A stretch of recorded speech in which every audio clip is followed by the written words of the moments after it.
So I'm watching all the Conjuring movies since the new one just came out. Well, the new and last one. And I'm here to watch Annabelle Creation and tell you my thoughts on the movie. Annabelle Creation opens in 1943 with dollmaker Samuel Mullins and his wife Esther mourning the accidental death of their daughter B. The grieving couple invites a demonic force into their home when the lost soul of B is replaced by a far darker entity, trapped in one of Samuel's handcrafted dolls. And then we fast forward to 1955, and Sister Charlotte leads 6 orphans to stay at the isolated Mullins estate, where curious Janice discovers B's locked room and a porcelain doll within it. Once the demon is released, it terrorizes the girls, targeting Janice for possession as the rest fight to survive. This movie explores grief as both a vulnerability and a doorway for evil, showing how unprocessed grief can leave you open to dark and bad influences. And there's just a strong undertone of found family and sacrificial protection, with Sister Charlotte and the orphans forming bonds right beside the isolation of the Mullinses as they grieve for their daughter. The fear of childhood trauma is seen through the doll, showing how suppressed memories can return in terrifying form. The movie also highlights the idea that innocence itself becomes a battleground when evil forces to seek new hosts. Talitha Bateman delivers a heart-wrenching portrayal of Janice, an orphan whose physical frailty from polio heightens the horror of her encounters with the demon. Lulu Wilson brings depth and charm as Linda, whose friendship with Janice turns into a strong loyalty during the haunting. Anthony LaPaglia's grief as the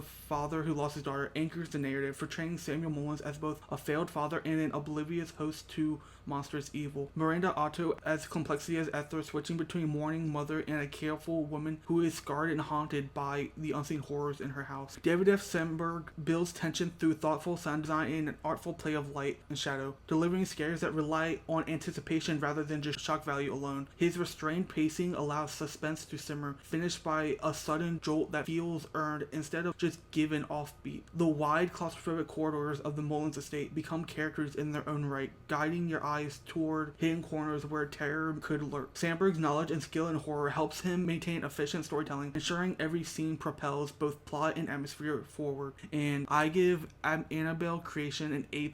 In my opinion, this is the best of the Annabelle movies, and I plan to do a ranking of these movies once I'm done watching them all, which should release sometime this week. I did not know David F. Sandberg even directed this movie until after the movie ended and I saw him in the credits. I'm like, oh my god. Because as someone who didn't play the Until Dawn games and then watched the movie and loved what he did with that movie, it was so satisfying to watch this movie and enjoy it and then see his name connected to it by the end. I'm just like, okay. That's why I like this movie so much, because David F. Sandberg, I don't know what other movies he's done. I think he did Lights Out, which I still have to see, but so far I've loved a lot of what David F. Sandberg has done. Let me know what you think about Annabelle Creation down below. Do you think it's the best of the Annabelle movies? Let me know down below, and don't forget to like and follow.